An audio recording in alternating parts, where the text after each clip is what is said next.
सजातीय विजातीय स्वगत भेद रहित अखंड सच्चिदानंद अद्वितीय ब्रह्म आत्मानुभव सिद्धिर्भूयात्। ये हो, ये हमको लक्ष्य रखना है। क्या? सजातीय विजातीय स्वगत भेद रहित। 3 प्रकार के भेद होते हैं।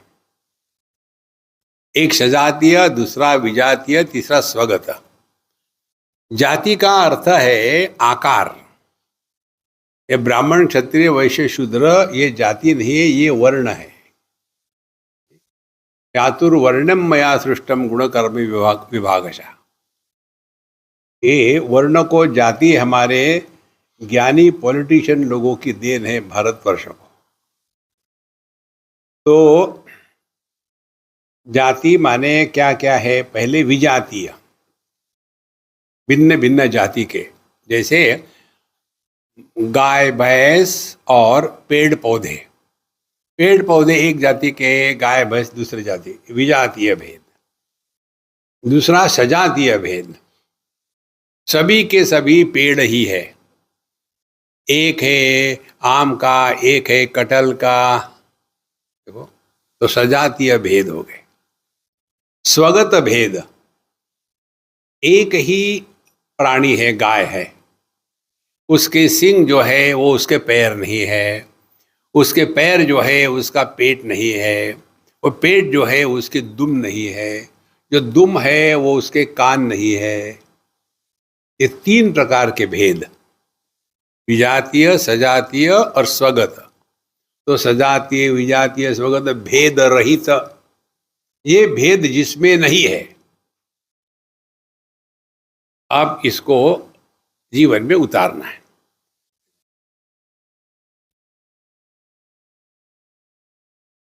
आंखें कान नहीं है, कान पैर नहीं है, पैर पेट नहीं है, ये हो गया स्वगत भेद। शरीर तो एक ही है। फिर आदमी आदमी, एक समझदार है, दूसरा ज्यादा ही समझदार है, सजातीय भेद, स्वगत भेद। और विजातीय भेद, विजातीय भेद है मनुष्य है और प्राणी है। और सूक्ष्मता से अंदर चले जाओ।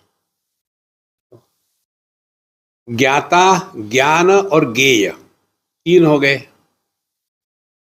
ये टेबल है, ये ब्लूटूथ माउस है, दोनों भी दृश्य पदार्थ है, देखो। लेकिन इसमें टेबल माउस नहीं है, माउस टेबल नहीं है।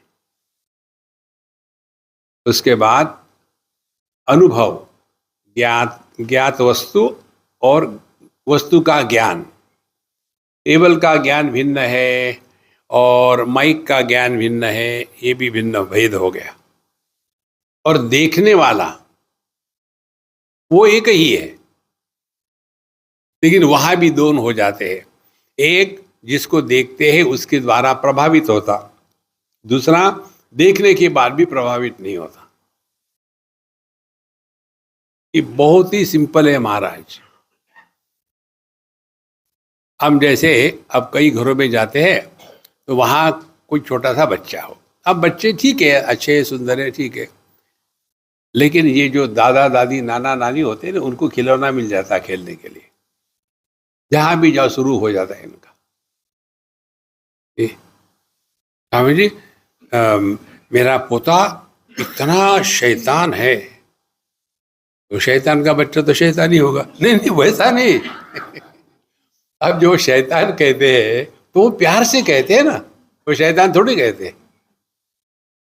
और फिर वो उसमें इतने मशगूल हो जाते हैं, है ना मेरा बेटा सुंदर, अम्मा बचपन में गधे का बच्चा भी सुंदर दिखता है। हो गया सत्यानाश, चाय नहीं मिलेगी। इसीलिए ये हो गए भिन्न भिन्न भेद। अब आते हैं पूरे जीवन में। एक है जीव, दूसरा है जगत, तीसरा है ईश्वर। जीव जगत ईश्वर। तो इसके 5 भेद निर्माण होते हैं। जीव और जगत का, जीव और ईश्वर का, ईश्वर और जगत का, जगत और जगत का, और जीव और जीव का, ये 5 भेद। ये सभी प्रकार के भेद का जिसमें अभाव है वो अपना स्वरूप है, ये कहने का तात्पर्य। तो जीव जगत ईश्वर, इसमें जगत को हम कुछ नहीं कर सकते, ऐसा है तो ऐसा है। देखो, ईश्वर को भी हम कुछ नहीं कर सकते, उसको हम क्या करें, वो ईश्वर है, स्वीकार करना पड़ेगा। तो हमको ना तो जगत को कुछ कर सकते, ना ईश्वर को। फिर आते हैं जीव पर। जीव पर आगे, जीव अनेक है। अब अनेक पर हम कुछ नहीं कर सकते, जो भी कर सकते अपने पर कर सकते हैं।